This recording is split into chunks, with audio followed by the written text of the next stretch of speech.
Si quelqu'un veut venir après moi, qu'il renonce à lui-même, qu'il se charge de sa croix et qu'il me suive.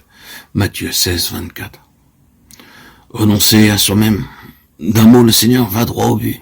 Il arrive que l'homme soit prêt à renoncer à certaines choses, à des choses agréables. Il arrive qu'il soit prêt à renoncer au péché. Mais renoncer à soi-même, à ce moi qu'il chérit tant, renoncer à en faire le mobile de sa vie, le ressort de ses actions, détrôner le moi pour que Jésus prenne sa place. La première, que cela est bien plus difficile. Renoncer à soi-même, frères et sœurs bien-aimés en Christ, l'emploi de tout autre mot eût amoindri, limité le champ d'action de la croix, et par conséquent, limiter la délivrance. En effet, chers amis, le résultat ultime de la croix, c'est l'affranchissement de soi-même, la délivrance du moi.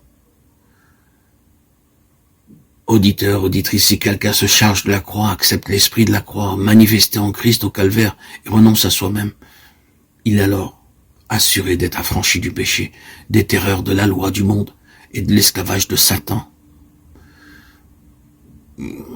Qu'il soit 1000 fois béni cet évangile du calvaire dans sa simplicité, sa profondeur, son efficacité, sa sagesse, car le moi est bien la cause de tous les troubles, de toutes les rébellions, tous les égoïsmes, de l'orgueil et du péché.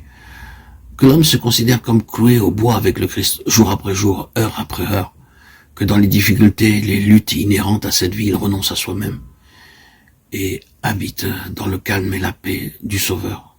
Suivant celui qui l'a précédé dans le chemin de la croix, cet homme suivra l'agneau, non seulement jusqu'au calvaire, mais jusqu'au ciel même où il partagera son trône.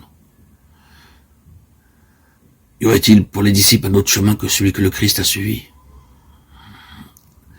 Évidemment non. Le Christ a pris sur la croix la place du pécheur. Quiconque veut le suivre et accepter ses enseignements doit prendre à son tour la croix de Christ.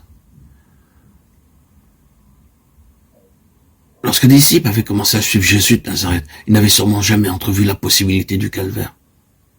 Jésus les avait appelés,